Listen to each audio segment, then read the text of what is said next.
Let's say you're working on yourself, and let's say you recognize that you're in this relationship that isn't healthy. And so you recognize these turbulent moments. And so now you start to work on yourself. How do I show up? What is the pre-work that I can do? And the narcissist partner spots it. They start to see that you are now stepping into your own. You're now becoming independent. You are now taking ownership over how you show up. I mean, you're shaking your head. They don't like that. They don't want you to be strong. They don't want you to succeed. They don't want you to get away. And they sure as heck don't want you to be independent. Narcissism is about dominance, power, and control. So this idea that they want you to fly off and achieve your potential, not so much, because that's a threat to them. You will never be able to soar higher than the narcissist can, right? In fact, there's an old children's fable. It's called The Eagle and the Wren. And the eagles obviously could fly much higher than all the other birds, and so they decided to have a big contest to see which bird could fly the highest. Well, the wren is a small bird, so the wren tucked into the eagle's feathers, and then at the very top of the race, it went over the eagle. You would think, like, go wren, but actually in the story that all the other birds like kind of kill the wren. They peck the wren to death. How dare you do this to the eagle, right? So it's like the fairy tales even sort of enable the I guess in this case the eagle is the narcissist, but the narcissist sets up the game that nobody gets higher than them. So let's say you're with a narcissist who's killing it, like they're doing great, right? They may actually be able to tolerate a partner getting up to a certain level, but never exceeding them. Right, so that's why some people say, no, there's this person and they're narcissistic, but their partner's doing well. I'm like, is the partner doing better? And they're like, no, but they're doing well. I said, it may be well compared to you, but sure as hell isn't better than the narcissist. So narcissistic people, when they sense, and in fact, when you even get out of a relationship with them, they will, and they see you getting happy, they'll ruin that happiness. They can't. To the narcissistic person, the only frame of reference is theirs. How dare you go succeed and be happy? I'm going to wreck this for you. And so if you're in the relationship with them, and I think a lot of people are thrown by this in narcissistic relationships, because early on, they'll be like, oh, that's cool. And they'll almost think that this new person's success will reflect well on them. But over time, if they sense that that person's success is going to eclipse theirs, or things aren't going well for the narcissist and the person with them is actually doing better, the narcissist will shut that down. And that right there, in a healthy relationship, both partners support the success of the other. That's how we know it's a healthy relationship. So it's not a person saying, they're getting successful, I better knock them down a few notches so they don't get uppity, or they don't leave me. Right? That's the insecurity. And there is that insecurity for narcissistic folks. Despite the power, the dominance, the control, which makes them look like a bully, they're actually also afraid of being abandoned and left behind, because at the core of them they're very fragile. So when they feel that fragile and you're not in touch with that fragility, you're going to dominate. A person who's in touch with their fragility may say, gosh, my partner's really succeeding and I'm a little worried, like, am I going to, I sometimes wonder if I can keep pace, or they're going to want to keep me around. And then that becomes a conversation saying, I'm so happy for you, and yet I'm having this sort of neurotic fear. And a healthy partner would say, hey, this is us together, and there'll be a soothing, and then that other person will hear that and won't stay as much in that neurotic space, and will actually, and then the succeeding partner will say, hey, I see this potential in you, like, let's use the success I'm having to uplift you, and then both boats rise. But that's only in a healthy relationship. In a narcissistic relationship, no. And I think people get thrown by the narcissist not being happy for them, and then I've seen a lot of people blame themselves, saying, oh, what was I thinking telling them my good news when they weren't having a good day?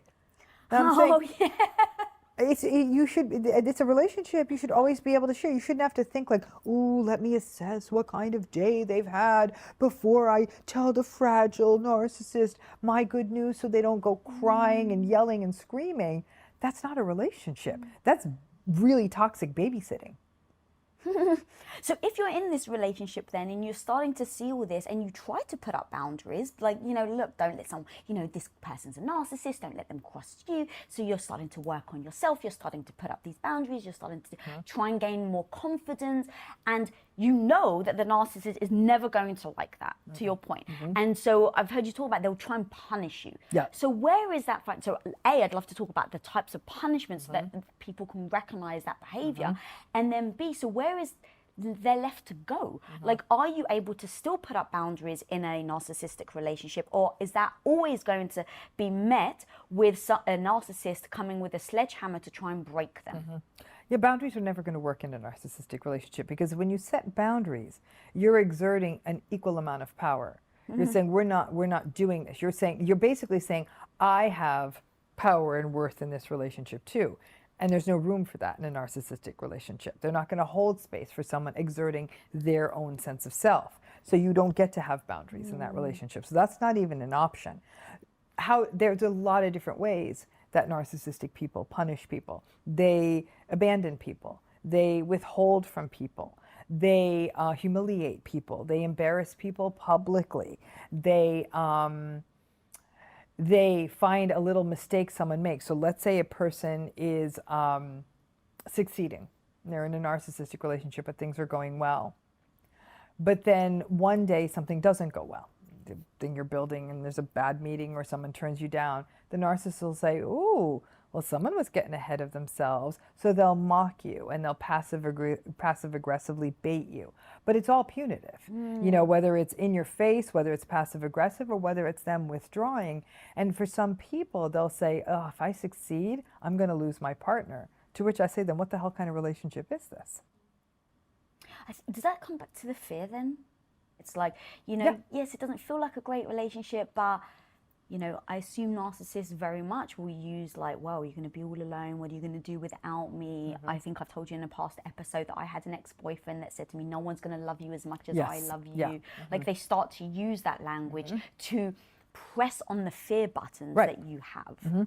So the idea of fear at its most extreme is what we see in sort of coercive or coercively controlling relationships, where everything is governed by fear. But I'd argue that fear is the heart of the narcissistic relationship, right? It's fear that they're going to leave you. It's fear that you're going to say the wrong thing. It's fear of their rage. It's fear of saying the wrong thing. You're constantly afraid of doing or saying or being the wrong thing. So as a person is in a narcissistic relationship, they shrink. They shrink to something that can never offend or get attention away from or bother the narcissistic person. And they also become quite isolated. So because there's a lot of shame. Now that you shrink, you don't even want people to see your shrunken self. So you withdraw and you lose that support. And that support is essential if you're going to ungaslight yourself.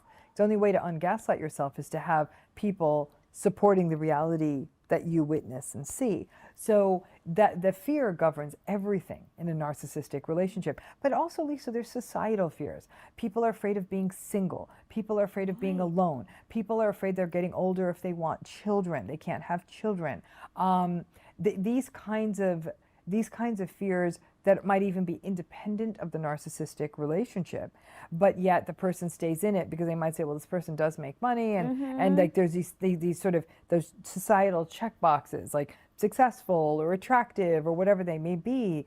And I want to say the check boxes need to be respect, compassion, kindness, safety, new check boxes, new checklist. But it's that idea too of how people will pathologize people for leaving what looks, at least on paper, like a good relationship. And then the fear people have of, am I going to always live alone? Am I going to grow old alone? To which my response is usually, I don't think you're going to grow old alone, but alone is better than this. At least you can cultivate friendships and go on a vacation without being screamed at, and purchase non-generic food without being yelled at. Whatever it is that's getting the narcissist's goat, like you can do these things without constantly living in fear. But Lisa, I got to be frank with you, because I work with people of all ages, from as young as like late teens all the way to their 70s and 80s. And as people get older, that does become a fear. They'll say it's hard to date when you're in your 60s or 70s, and people say it feels more unsettling to be alone when I'm older. But there's a real tragedy in the sense of, I said, you're nuts if you think this narcissistic person's going to take care of you as you get older and more infirm. And in fact, the heartbreak for some people is They endure years, decades of a toxic, abusive, fear-inducing, narcissistic relationship. Well, at least I won't be alone when I'm old. They do get sick, break a hip, whatever, when they're older.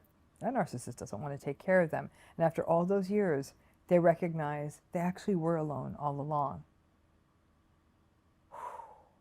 Wow. So I know I'm telling you this story on the back end, and we're talking about first dates. No, But I got to tell you, folks, that first date, as nuts as what I'm going to say is going to sound, you're 28, you're a beautiful young thing, the world is your oyster. Someday someone else may be wiping your ass. You better be sure that they're up to the job. I really love that shit, girl. That was so fire. It never dawned on me. It never dawned on me that you're hoping because you don't want to feel alone. So you think that you're acting to protect yourself. Right. And then when you get there, it never dawned on me that there's no way they're even going to be there to take care of you. So that was so freaking fun. Okay, there was so much there. I really want to touch on when you were saying about how you shrink when a narcissist is really trying to pull you down. In those moments of shrinking, I would assume things like your self-esteem, how you see yourself, all go down with it. Like you don't think of yourself very highly. Maybe your view on the world changes. Maybe your own morals may change. I'm not quite sure what words to use there.